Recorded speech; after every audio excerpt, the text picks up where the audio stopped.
পারস্য উপসাগরের গভীর নীল জলরাশির ওপর দিয়ে যখন যুক্তরাষ্ট্রের বিশালাকৃতির বিমানবাহী রণতরী টহল দিচ্ছে, ঠিক সেই মুহূর্তে হাজার কিলোমিটার দূরে ইরানের উপকূলীয় অঞ্চলে সারি সারি সাজানো রয়েছে এমন কিছু মারণাস্ত্র, যার কথা শুনলে ওয়াশিংটনের সামরিক কর্মকর্তাদের ঘুম হারাম হয়ে যায়। গত কয়েক সপ্তাহে পেন্টাগন থেকে যে গোপন প্রতিবেদনটি ফাঁস হয়েছে, তাতে উঠে এসেছে এমন কিছু তথ্য যা আমেরিকান সামরিক শক্তির দুর্বলতাকে প্রকাশ্যে এনে দিয়েছে। সেই প্রতিবেদনের কেন্দ্রবিন্দুতে রয়েছে একটি মিসাইল, নাম আবু মাহাদি অ্যান্টিশিপ ক্রুজ মিসাইল। গল্পটা শুরু হয়েছিল বেশ কয়েক বছর আগে। ইরান তখন নীরবে কাজ করে যাচ্ছিল এমন একটি প্রকল্পে, যার কথা বিশ্বের কোনো গোয়েন্দা সংস্থা ঠিকমতো জানতে পারেনি। রাশিয়ার বিখ্যাত KH-55 ক্রুজ মিসাইলের রিভার্স ইঞ্জিনিয়ারিং করে ইরানি বিজ্ঞানীরা তৈরি করে ফেললেন এমন একটি অস্ত্র, যা সমুদ্রের বুকে ভাসমান যে কোনো যুদ্ধ জাহাজকে মুহূর্তের মধ্যে সলিল সমাধিতে পাঠাতে সক্ষম। দীর্ঘদিন ধরে এই প্রকল্প ছিল সম্পূর্ণ গোপনীয়। কেউ জানতো না কি হচ্ছে ইরানের সামরিক কারখানাগুলোতে। তারপর সামনে এলো সেই দিন 2023 সালে, যখন ইরান আনুষ্ঠানিকভাবে এই মিসাইল উন্মোচন করল। তখন সমগ্র বিশ্বের সামরিক বিশ্লেষকরা একটু থমকে গেলেন। এই মিসাইলের নামটাও কম চাঞ্চল্যকর নয়, আবু মাহাদি আল মোহান্দিস। এই নামটা শুনলে অনেকেরই মনে পড়ে যায় 2020 সালের সেই জানুয়ারি মাসের কথা। বাগদান বিমানবন্দরে মার্কিন ড্রোন হামলায় প্রাণ হারিয়েছিলেন ইরাকি মিলিশিয়া নেতা আবু মাহাদি। সেই হামলায় ইরানের প্রভাবশালী জেনারেল কাসেম সোলাইমানিও নিহত হন। সেই মৃত্যুর প্রতিশোধ যেন আজ মূর্ত হয়ে উঠেছে এই মিসাইলের নামে। প্রতিশোধের আগুন যে জ্বলছে প্রতিটা মিসাইলের ওয়ারহেডে। কিন্তু এই মিসাইলকে এত ভয়ঙ্কর করে তুলেছে কি শুধুই কি এর নাম? না বন্ধু, আসল রহস্য লুকিয়ে আছে এর প্রযুক্তিতে। প্রায় 500 কেজি বিস্ফোরক বহন করতে পারে এই একটি মিসাইল। ভাবুন একবার, 500 কেজি। এটা যখন কোনো যুদ্ধজাহাজে আঘাত হানে তখন কি ঘটে সেটা কল্পনা করাও কঠিন। যুক্তরাষ্ট্রের সবচেয়ে আধুনিক আর্লি ব্ল্যাক ক্লাস ডেস্ট্রয়ার থেকে শুরু করে টাইকন্ডেরোগা ক্লাস ক্রুজার সবই এই মিসাইলের সামনে ঝুঁকিপূর্ণ অবস্থানে রয়েছে। এই মিসাইলের রেঞ্জ নিয়ে যে তথ্য বেরিয়ে এসেছে তা আরও চমকপ্রদ। সাধারণ সংস্করণের রেঞ্জ 1000 থেকে 1200 কিলোমিটার, কিন্তু কিছু নির্ভরযোগ্য সূত্র নিশ্চিত করেছে যে ইরান এর সর্বশেষ ভ্যারিয়েন্টের রেঞ্জ 2000 কিলোমিটার পর্যন্ত বাড়িয়েছে। এর মানে কি দাঁড়ায়? এর মানে হলো আরব সাগর থেকে শুরু করে লোহিত সাগর পর্যন্ত বিস্তীর্ণ এলাকায় যুক্তরাষ্ট্রের কোনো যুদ্ধ জাহাজই নিরাপদ নয়। এবার আসা যাক এই মিসাইলের সবচেয়ে ভয়ঙ্কর দিক। হ্যাঁ, এর গতি হাইপারসোনিক নয়, এটা হাই সাবসোনিক গতিতে উড়ে যেতে সক্ষম। মাক 0.9, অর্থাৎ প্রায় 1000 কিলোমিটারের কিছু কম গতিতে এই টার্গেটের দিকে এটি ধেয়ে যায়। তাহলে এত ভয় কেন? ভয় এর গাইডেন্স সিস্টেমে।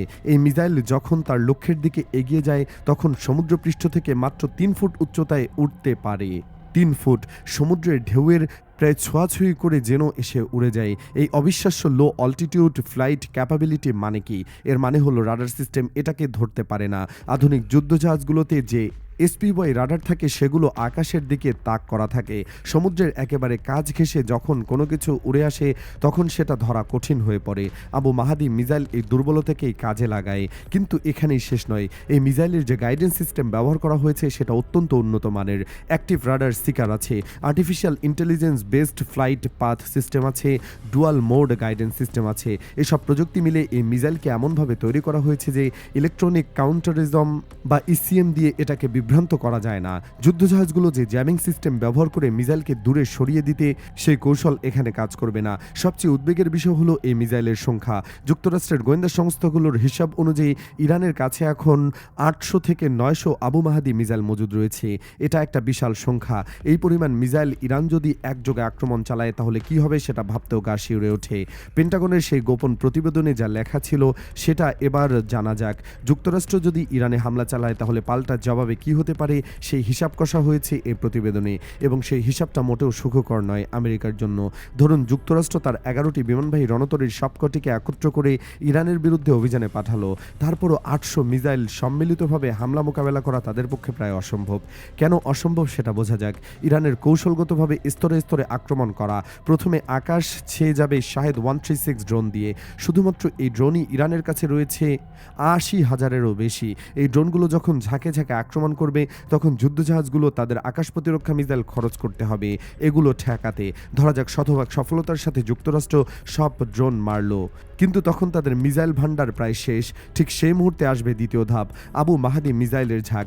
একসাথে কয়েকশো মিসাইল উড়ে আসবে সমুদ্রের বুক চিরে। প্রতিরক্ষা মিসাইল তখন আর সেই অসহায়ের মতো দাঁড়িয়ে থাকা ছাড়া আর কিছুই করার সাহস পাবে না। একটার পর একটা মিসাইল আসতে পড়বে বিশালকায় যুদ্ধজাহাজগুলোতে। 500 কেজি করে বিস্ফোরক, একটা মিসাইলে যথেষ্ট একটা ডেস্ট্রয়ারকে অচল করে দিতে। ইরান তার পুরো উপকূল জুড়ে এই মিসাইল মোতায়েন করে রেখেছে। আরব সাগর থেকে পারস্য উপসাগর পর্যন্ত প্রতিটি মিসাইল রেডি টু ফায়ার অবস্থায়। ডজন ডজন লঞ্চার সাজানো হয়েছে উপকূল বরাবর। যে কোনো মুহূর্তে বোতাম টিপলে আগুন উপরে বেরিয়ে আসবে এগুলো। গোয়েন্দা রিপোর্টে বলা হচ্ছে ইরান তার উপকূলকে এরকম মিসাইলের বন্যায় ভাসিয়ে দিয়েছে। এখন আসে আরেকটা চাঞ্চল্যকর তথ্যে, চীন। হ্যাঁ, চীনের সিনথেটিক অ্যাপারচার রাডার সিস্টেম এখন ইরানের হাতে। এই প্রযুক্তি আবু মাহাদি মিসাইলকে আরও মারাত্মক করে তুলেছে।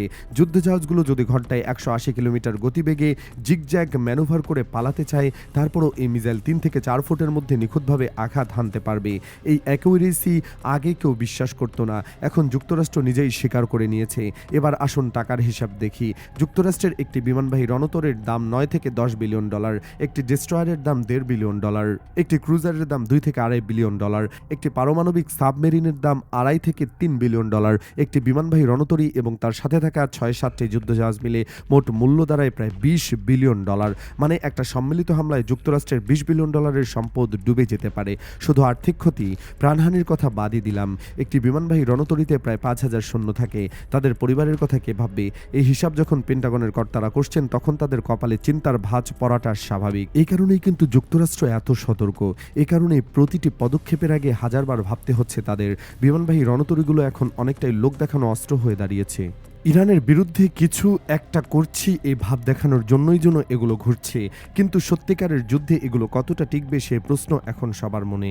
একটা গুরুত্বপূর্ণ বিষয় বুঝতে হবে এখানে, বিমানবাহী রণতরী থেকে যে যুদ্ধ বিমানগুলো উড়ে সেগুলো রেঞ্জ প্রায় 2000 কিলোমিটার। মানে ইরানে আক্রমণ করতে হলে এই জাহাজগুলোকে ইরানি উপকূল থেকে 2000 কিলোমিটারের মধ্যে আসতে হবে, আর গভীরে আক্রমণ করতে চাইলে 1 থেকে 1500 কিলোমিটারের মধ্যে। কিন্তু এই দূরত্বে আসলে তারা ঢুকে পড়বে ইরানের সব ধরনের মিসাইল ও ড্রোনের রেঞ্জের ভেতরে। এটা একটা মরণ ফাঁদ। যুক্তরাষ্ট্র জানে এটা, ইরানও জানে, এবং ইরান এই সুযোগটা ছাড়বে না সেটাও পরিষ্কার। মাত্র গতকালই ঘটলো একটা ঘটনা যা এই বার্তাকে আরও জোরালো করে দিল। যুক্তরাষ্ট্রের বিমানবাহী রণতরীর দিকে একটি শাহেদ 136 ড্রোন পাঠানো হয়, প্রতীকী হামলা। যুক্তরাষ্ট্র সেটা ভূপাতিত করে, কিন্তু বার্তাটা পৌঁছে গেছে ইরান প্রস্তুত। ইসরায়েলে আগের যে হামলা হয়েছিল সেখানে ইরান তার সবচেয়ে শক্তিশালী অস্ত্রগুলো ব্যাপক আকারে ব্যবহার করেনি। সেটা ছিল একটা পরীক্ষা, একটা ট্রেলার। আসল ছবি তখনও দেখানো হয়নি। সেই 12 দিনের সংক্ষিপ্ত সংঘাতের পর ইরান তার উৎপাদন ক্ষমতা বাড়িয়েছে, মজুদ বাড়িয়েছে, অস্ত্রগুলোকে আরও উন্নত করেছে, লঞ্চিং সিস্টেমের এমন উন্নত করেছে যে এখন একসাথে 2000 মিসাইল পর্যন্ত উৎক্ষেপণ করতে পারবে তারা।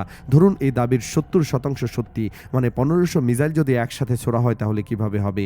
ইসরায়েলের আকাশ প্রতিরক্ষা ব্যবস্থা গুড়িয়ে যাবে, আয়রন ডোম থেকে অ্যারো সিস্টেম সব অচল হয়ে পড়বে, ইসরায়েলের প্রতিটি গুরুত্বপূর্ণ স্থাপনা ধ্বংসস্তূপে পরিণত হবে, আর সাগরে ভাসমান যুক্তরাষ্ট্রের যুদ্ধজাহাজগুলো সেগুলো সাগরের তলায় ঠাঁই নেবে। এই ভয়ঙ্কর সম্ভাবনার কথাই লেখা আছে পেন্টাগনের সেই গোপন প্রতিবেদনে, যে প্রতিবেদনে পৌঁছে গেছে প্রেসিডেন্টের সদর দপ্তরে, যে প্রতিবেদন ফাঁস হয়েছে মিডিয়ায়, এবং যে প্রতিবেদন এখন পুরো আমেরিকান প্রশাসনকে চিন্তায় ফেলে দিয়েছে। যুক্তরাষ্ট্র অতীতে অনেক দেশকে ভয় দেখিয়ে নতি স্বীকার করিয়েছে। ভেনেজুয়েলার কথা মনে আছে? সেখানে এই কৌশল কাজ করেছিল, কিন্তু ইরান ভেনেজুয়েলা নয়। ইরানের কাছে সেই ওষুধ কাজ করবে না। ইরান পরিষ্কার জানিয়ে দিয়েছে তারা যে কোনো পরিস্থিতির জন্য সম্পূর্ণভাবে তৈরি। পাল্টা হামলা তারা করবেই। এখন প্রশ্ন হলো যুক্তরাষ্ট্র কি করবে? এত বড় ঝুঁকি নিয়ে কি তারা ইসরায়েলকে রক্ষা করতে যাবে? নিজেদের 20 বিলিয়ন ডলারের সম্পদ এবং হাজার হাজার সৈন্যের জীবন বাজি রেখে কি তারা যুদ্ধে নামবে? এই প্রশ্নের উত্তর এখনও অজানা, কিন্তু একটা বিষয় পরিষ্কার, আবু মাহাদি মিসাইল বদলে দিয়েছে পুরো সমীকরণ। পারস্য উপসাগরে এখন আর যুক্তরাষ্ট্রের একচ্ছত্র আধিপত্য দেখাতে পারছে না। ইরান তার প্রতিদ্বন্দ্বী হয়ে উঠেছে, এবং এই প্রতিদ্বন্দ্বিতায় কার পাল্লা ভারী সেটার সময় বলে দেবে।